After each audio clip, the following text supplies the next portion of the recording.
So, hey everybody, thanks for joining. My name's Finlay Asher. I'm an aerospace engineer and I'm part of Safe Landing, who are hosting this call today. We've got Paul Hodgson, who's the technical director of the Aviation Impact Accelerator at Cambridge here to deliver an expert talk. But just before we do that, just a quick bit of background to our group. This is our website and our email address here. We are Safe Landing. We're a group of aviation workers pushing for a sustainable future. Our community is global, and we're open really to any aviation worker anywhere. So you might be pilots, cabin crew, you might be an aerospace engineer, work in air traffic control, or maybe in a factory, in an airport, in an airline. We're open to you. We're looking to act from within the sector to rapidly reduce the climate impact of air travel, and we want to really empower each other to do that as effectively as possible and push aviation towards a transition away from fossil fuels towards a more sustainable future. So our guest today is Paul. Paul, I can kind of hand over to you. You're welcome to give a bit more of a background to yourself. And yeah, really looking forward to the talk. Thanks for being here. Thanks very much for having me, Finlay. It's very exciting. My background is actually not in aerospace. I'm actually a chemical engineer by background, but it turns out that chemical engineering has become relatively important to sustainable aviation. I joined the Aviation Impact Accelerator a few years ago, and I'm going to talk a little bit about what we do as background before unpacking our recent report, 5 years to chart a new future for aviation. So the Aviation Impact Accelerator was set up in COVID. We here at the Whittle Lab, which the AIA is hosted primarily between the Whittle Lab here in Cambridge and the Cambridge Institute for Sustainability Leadership. And the King, then Prince, was hosting an event at the Whittle for other reasons and on sustainable aviation. We had a big roundtable with industry leaders and NGOs, and we found that because the industry has been stable for about 30 years in lots of ways, we found that people couldn't really talk across those different sector silos to talk about the future of aviation on sustainability. And so the King and others called upon Cambridge to put together an initiative to help bring the sector together to speak a common language. And today we have a kind of expert network of for organizations, both academic and industry, around the world to trying to build some of the models and tools that we're developing here. The reason this is quite challenging and what we're trying to do is that today there is really one route through the aviation system, the fossil jet fuel route. So we take fossil fuel out of the ground, we distill kerosene, put it in tube and wing aircraft and fly them on our existing networks. But the future of aviation has many different possibilities. And on the right, you can see an extract of some of our modeling systems that look at everything from initial primary energy extraction all the way to conversion of fuels, distribution to airports, how airports will have to change in the future, how aircraft themselves might be different in the future, and then how we fly them to the climate impacts those cause, both greenhouse gas and non-greenhouse gas and other effects like biodiversity, etc. And so rather than kind of wheel, or we're tending to look at resource to climate. And so to do this, we have this kind of large systems model that we use, that each part we have to look at the CapEx, OpEx, performance model, technology readiness level model, the resource requirements of each of these little tiny models within this very large tree system. And most critically, we have to look at how those change over time and the uncertainty in that, because the one thing I can tell you with confidence is that anyone that gives you a fixed roadmap with kind of one number on the end, almost by definition, is wrong. The uncertainties in these are very large. The 2030 goals that we're talking about today have been a kind of process over about the last 18 months, and very much kick-started by a transatlantic workshop we did primarily between the UK and the US, leading policymakers and academics, hosted between Cambridge UK and MIT. And over that 2-day workshop, we developed what was the start of these 4 goals. When it came back to the UK, the King was very interested in the output of this and wanted to make coming to see these goals his first public event post-coroner to see us discuss those goals. And we hosted a roundtable then with industry as well as policy to start trying to develop these goals into some more tangible actions.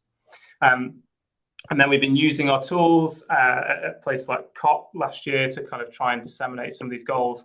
And that kind of report here is sort of the last stage in that. So in terms of what the goals are, there's the report you can obviously go and read on our website, but there are 4 goals, which are Operation Blue Skies, which is around the issue of contrails, systems efficiency, which is around us trying to maximize the gains we can have, even with fossil fuel, but obviously that's a big knock-on effect for future fuels that go beyond perhaps actions that any individual organization can perhaps do. Truly sustainable and scalable fuels. Obviously, SAF is a big focus of most roadmaps and policies, but we think there's some kind of bigger outer sector effects that are not being kind of fully considered. And then finally, if we want to have any chance of any moonshots beyond these having an impact for 2050, there are some kind of very urgent actions we need to tackle. And the reason for this is that this kind of summary chart is where we can see this black line going from about 1 gigaton of CO2 emissions today rising to well over 2 by 2050, is that whatever we do today in our existing system will not get that black line to net zero. So baked into that line, we've already assumed things like the next generation of aircraft will come out in the late 2030s, and that will be penetrated into fleet, a typical fleet penetration. So, for instance, doubling the investment into aviation R&D will only marginally kink that line. And that's because the demand growth is always going to outstrip the efficiency gains that we can achieve without doing something more radical. And so we think we are kind of dangerously off track for our agreed targets of hitting net zero carbon emissions by 2050, and we're going to have to do something very substantially different. And that's what I want to talk about in these goals. Now the first goal doesn't appear on most of those greenhouse gas plots, which is Operation Blue Skies. Now, I'm sure many of this audience will be familiar with the concept of contrails, but just for those that aren't, contrails or condensation trails are the white lines that you can see forming behind aircraft. They're actually ice clouds. Now, most of the time, that ice cloud dissipates very quickly and isn't relevant as a climatic effect. But in about 5% of airspace, that contrail that's formed doesn't dissipate and actually grows into something that resembles a cirrus cloud. Now, that blanket of cirrus cloud covers about 1,000th of the Earth's surface at any one time. Even those clouds only last about a day, but obviously we keep flying planes every day.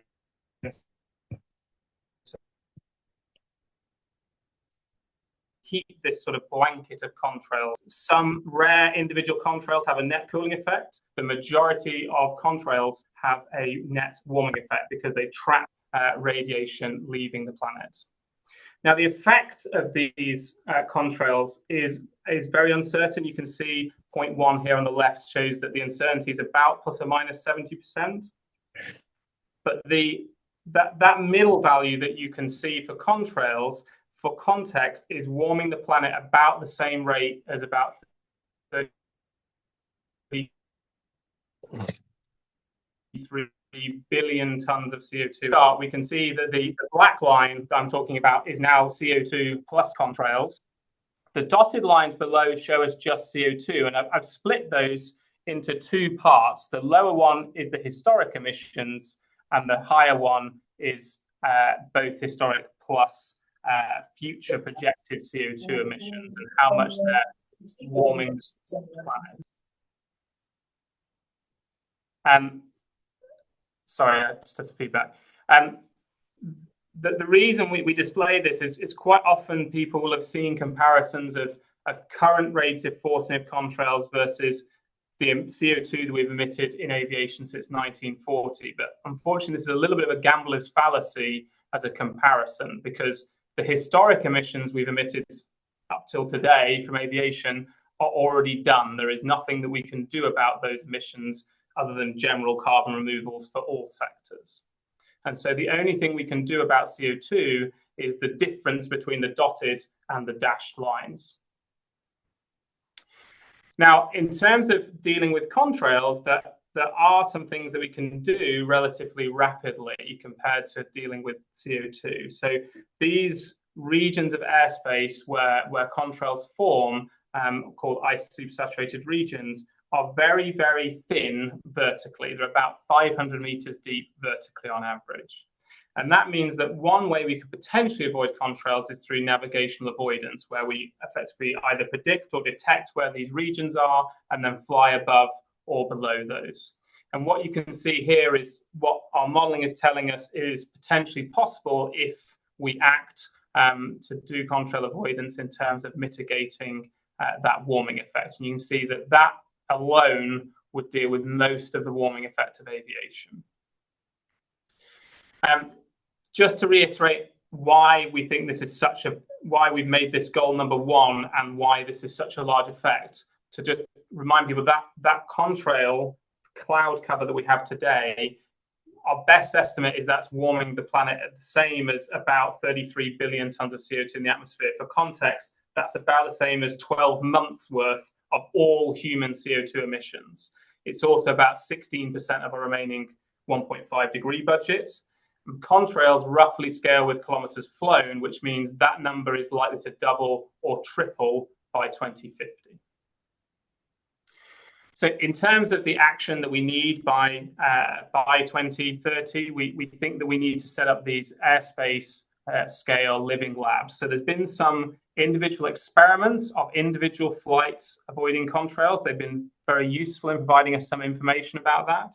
But a lot of the information we now need is about how these contrail avoidance systems would work at scale with network scale over an airspace. And there's a number of reasons for that. One being interaction between aircraft, but another being about detection. It's quite difficult to attribute contrails to individual aircraft at the moment.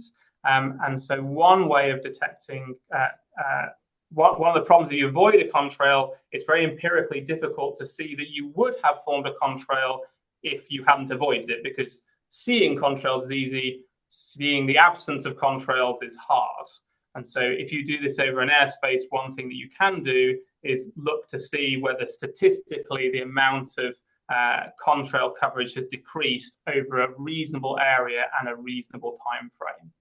And so there are four things that these labs need to have. We think we need about 3 or 4 globally because of different climatic regions and different airspace management systems.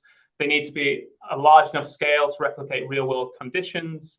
The quality needs to be high enough that we can rely on the results of these labs. So we need them to, for instance, include control aircraft, independent verification.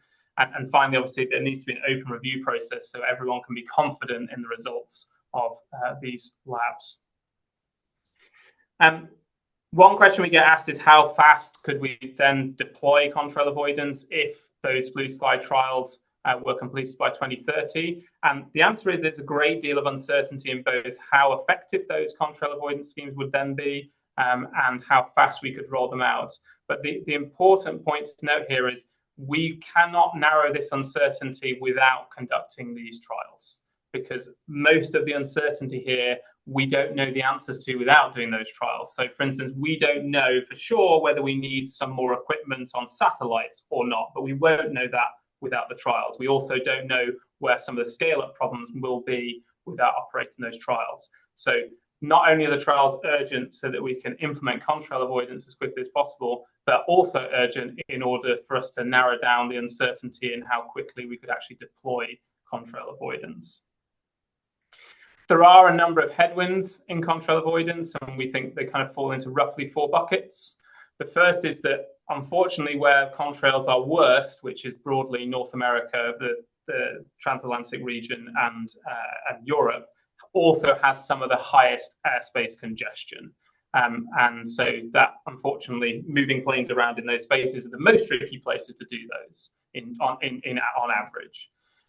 This could be alleviated potentially by increased control capacity, and actually some of the reforms that are proposed anyway in air traffic control could potentially alleviate some of that. One is incentivizing operators. The report discusses the cost of contrail avoidance. We actually seem to find that it generally costs, actually typically less than 1% increases in ticket costs by 2050.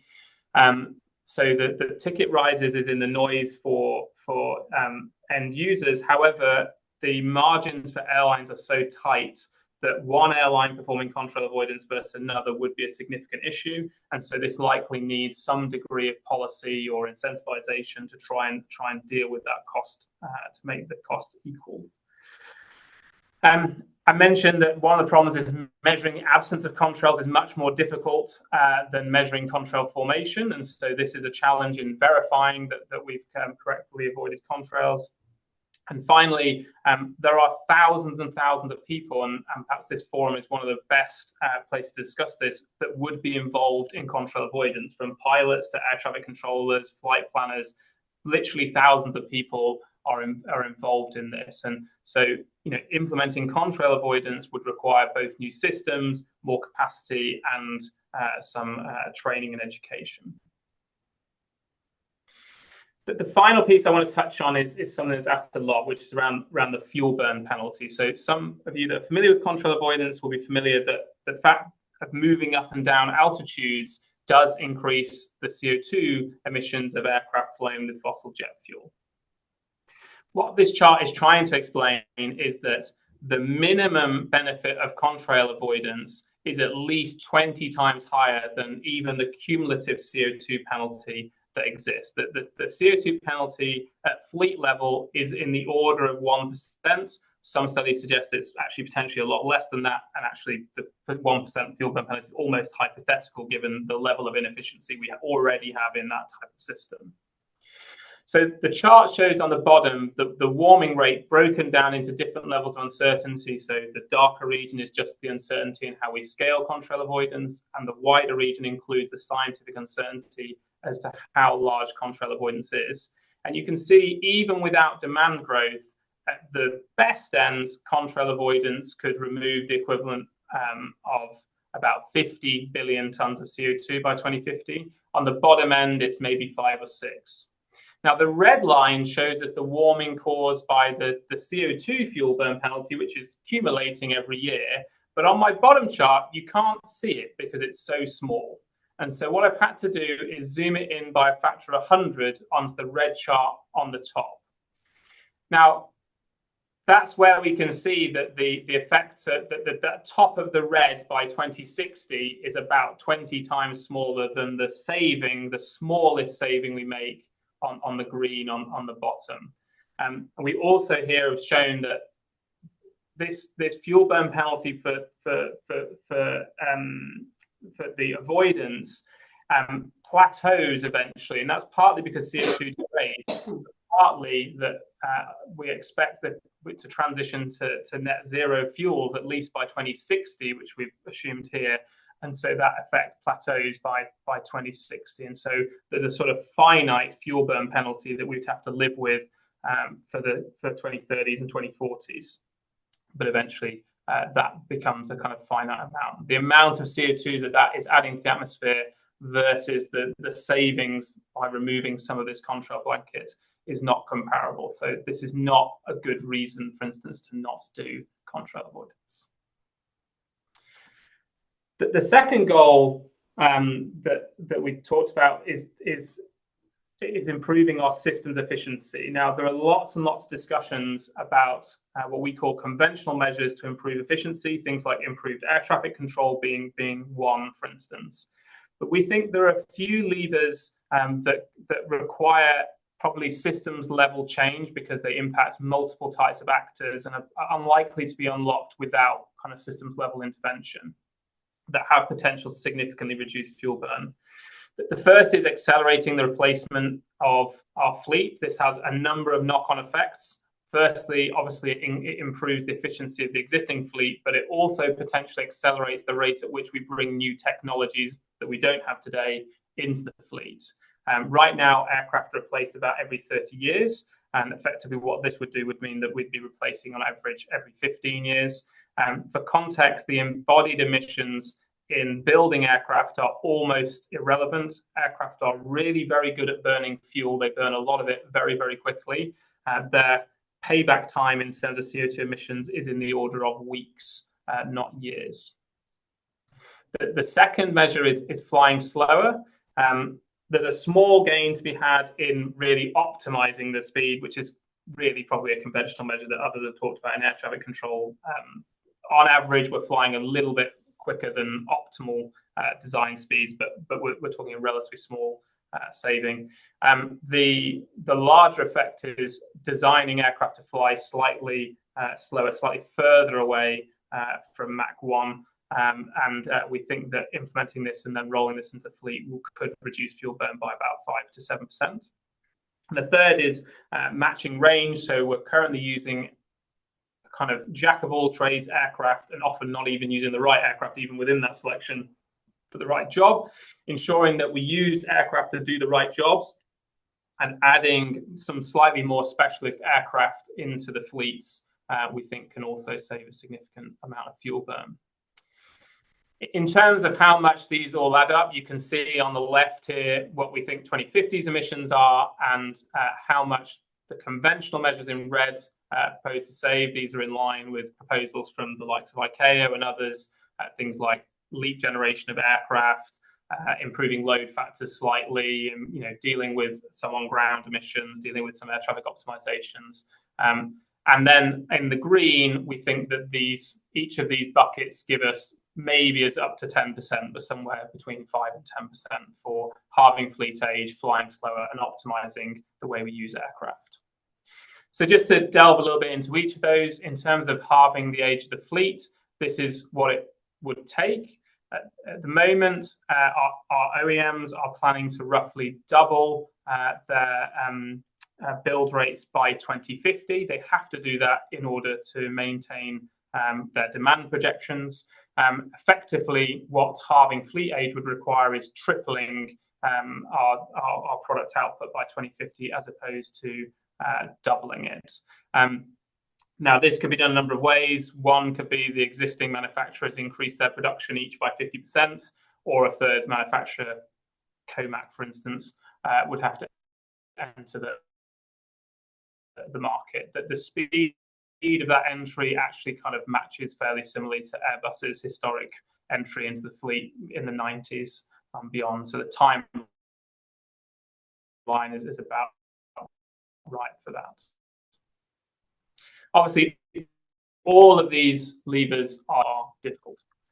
This problem, so that the chart you can see on the top here shows how we're using narrow body and wide body aircraft today as a function of where we burn fuel. And what you can see is that the lighter green is our wide body, our long range fleet. And you can see that actually we're still using them quite a lot for missions below 5,000 kilometers, which the narrow bodies are much more efficient at doing. And so one thing is reducing the amount we use the wide bodies on narrow body ranges. Obviously, that will cause some capacity issues. It'll cause some need for lower utilization of aircraft issues. And the second is introducing two, we've recommended the report, new aircraft ranges. So one, you can see on the fuel burn diagram at the bottom in red, there's an aircraft that flies about 8,000 kilometers. Interestingly, in the time that this report has been written, Airbus has released the XLR 321 Neo, which actually perfectly pretty much matches that proposal of about an 8,000 kilometer aircraft to cover missions between about 4,000 and 5,000 kilometers to 8,000 kilometers. The other is a narrow body derivative at about 2,000 kilometers that would cover the majority of low cost airline activities. We often get asked about Obviously, there's a knock-on effect in terms of cost, and some of these efficiency measures aren't cheap. Just for rough context, and people can look at this in more detail, that the abatement cost of pulling all of these efficiency measures cost is in 2050. However, we think the efficiency levers are far more reliable than the SAF levers, because most of them are, if you actually end up with the cost, the saving is basically guaranteed. So that brings us nicely on to the third goal, which is on SAFs, although technically any potential alternative aviation fuel. Not a big fan of the term SAF, but that's probably a separate conversation. Now, SAFs, as many of you are aware, are split into either biofuels or synthetic fuels, or some hybridization of the two. The challenge we have is that the amount of sustainable biomass that we have, or even will have, is very limited. We need to coordinate scale up of utilization of truly sustainable biomass.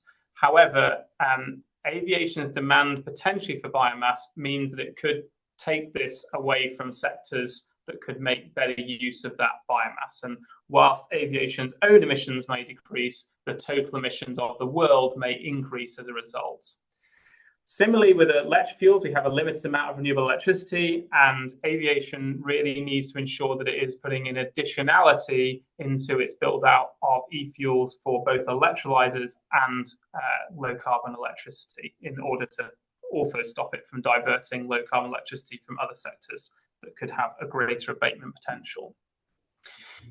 And that is shown in this trajectory here. You can see that what's happening here is that the red is what we think might happen if cross-sector resource management is not taken into account. So initially, where this means diverting biomass from other sectors, that means that the emissions in other sectors potentially go up, or go up above what they would have been had they used that biomass.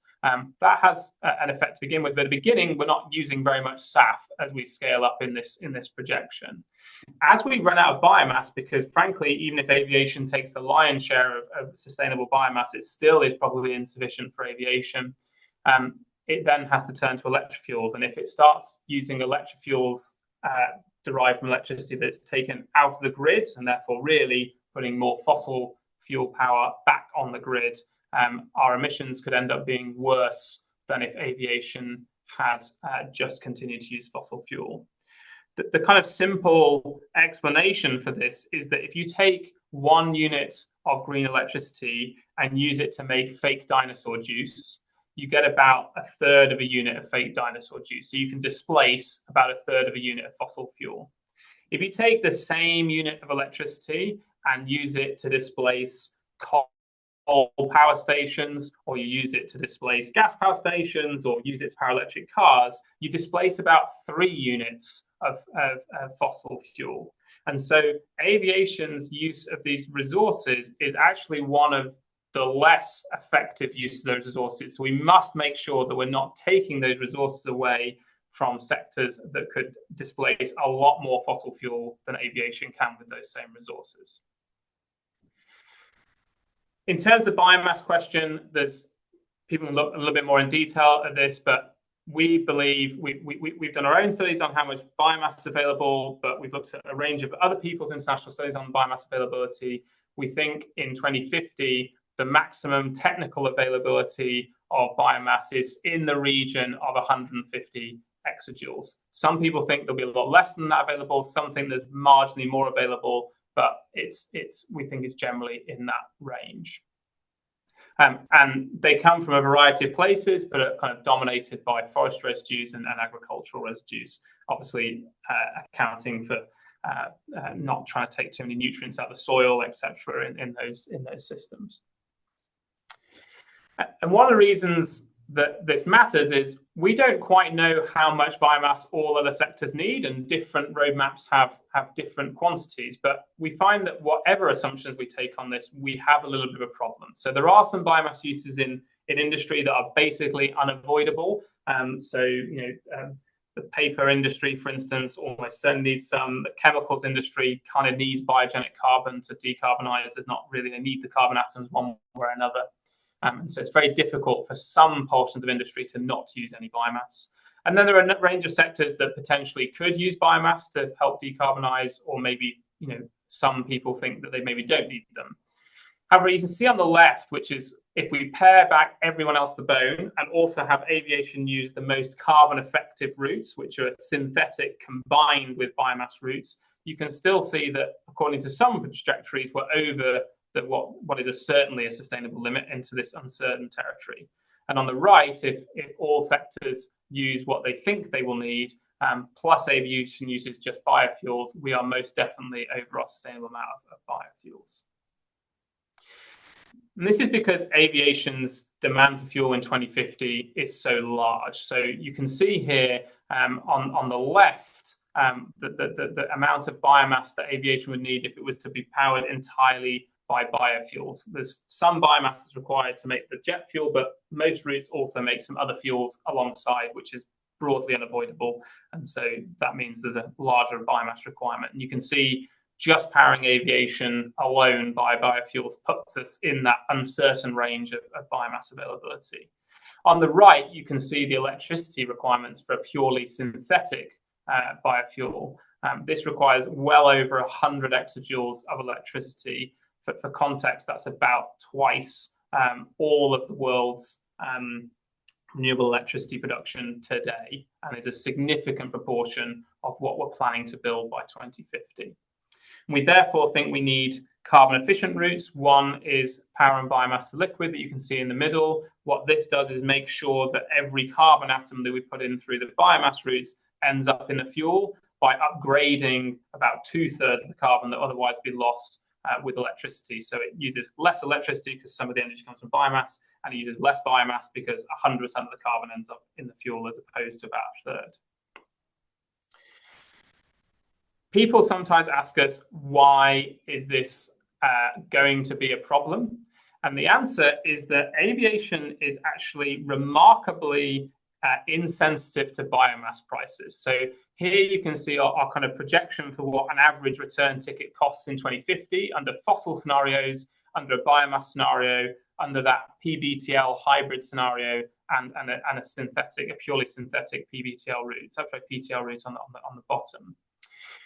And what you can see is that hashed area for biomass on the BTL routes is a relatively small proportion of the total ticket, because it's actually a relatively small proportion of making the fuel, and fuel is only a small proportion potentially of the fuel. It's only a proportion of the ticket price. And so if biomass prices double or triple, it won't have very much of a knock-on effect to the cost of aviation's tickets. However, for other sectors that need that biomass, the biomass price is a very large proportion of their end cost, and therefore they cannot stand biomass prices going up by a factor of 2. And this means that aviation has the potential under an open market to suck in all of the biomass that's available, which is why without some degree of aviation leading the way, working with other sectors, of course this is a cross-sector problem, we are likely to have major challenges with biomass use. There's some various options we've outlined in the report for how we can go about making fuel sustainable. One I've talked about in a kind of hybrid power and biomass route, making sure we suck every carbon atom in the biomass into the fuel. There are other options, integration with other people's decarbonisation routes, using the energy from biomass, particularly in the global south, to produce power and then upgrading the CO2 off grid, or actually CCS on top of biomass plants is another option as well. Each of these have different political sensitivities, but there are a number of ways to try and make sure that we get truly sustainable staffs. So the very last thing I want to talk to you about is Moonshot. So I'm sure many of us are sort of sitting in horror at the kind of first few goals in terms of how difficult they are. The kind of energy demands of SAF, for instance, are very substantial. And therefore, there are a number of moonshots, not just hydrogen, but a number of potential moonshots that could give us a technology lever that could change that equation as to how large some of those power demands are in particular. Now, in the report, we've used hydrogen as an example. Obviously, there's an awful lot of discussion about liquid hydrogen for aviation. And so we've outlined what it would take to take hydrogen to a point in 2030 where we could be confident that hydrogen could have a major impact by 2030. Now, in all of them, these will require certainly kind of government level investment in the order of many billions of dollars. But for context, the transition to SAF is likely to cost in the several trillions of dollars. And so in some ways, the kind of R&D risk of trying to see if there are any alternatives of a few billion is actually relatively small compared to the cost of the transition. Now, in the case of hydrogen, at the moment, we are potentially off track to take hydrogen to the right place. So at the moment, we're doing a lot of stuff on very small hydrogen aircraft. These probably could get in service for 2050, but they'll have almost no impact on fuel burn in 2050. And actually, hydrogen as a fuel is best suited to long range. It's actually both technically suited and in terms of transition, from a technical standpoint, would be the easiest or perhaps the least number of moving parts transition for long-range aviation. So long-range aviation accounts for about half of fuel burn. It's about 50 airports that are responsible for this and about 5,000 aircraft. So the number of aircraft and number of airports involved in this is much smaller than going from the kind of bottom up of the market. There are a few things we would need to do by 2030. One is that we'd have to have completed the technology development required to launch an aircraft and engine program by 2030. We'd also need transition plans and feasibility studies for how we would do these major hub airports. We'd have to have those completed by 2030. We have to have them planned by 2030. And we'd also have to have demonstrated how we're going to do liquefaction at a scale 100 times greater than any liquefaction plant ever built. If we do this, we think with a kind of moonshot level effort, then by 2060, we could reduce emissions under hydrogen by 30 to 70%. But obviously, there's huge uncertainty in whether this will work at all. There's a separate discussion, which I'm not going to go into, but there's a myth that goes around about hydrogen being more suitable for short range. This is untrue. Hydrogen's advantage over kerosene is that it is light. And as aircraft fly longer and longer ranges, the proportion of their takeoff weight that is fuel gets higher and higher. And so actually, hydrogen becomes more and more advantageous technically the further and further you fly. There are also some technical innovations that mean that hydrogen potentially could significantly improve efficiency over kerosene by about 10%, because whilst there's a lot of energy required to liquefy hydrogen, we can extract some of that energy back in flight by effectively boiling off that liquid hydrogen in flight and recovering some more energy, and that about roughly increases our efficiency by about 10%.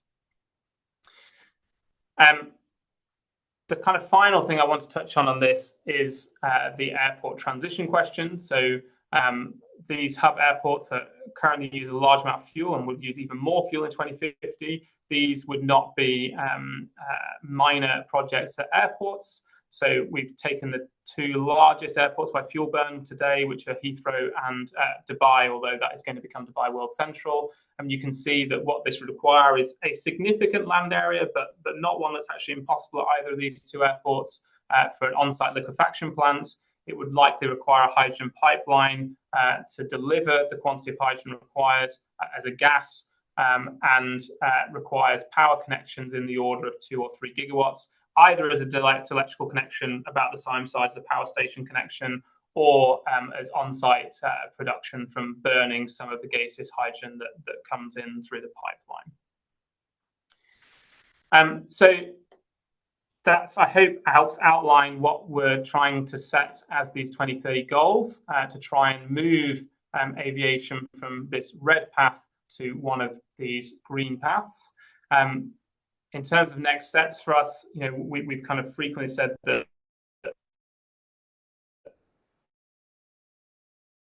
the Aviation Impact Accelerator organization can take on this challenge alone. And so obviously, please join us.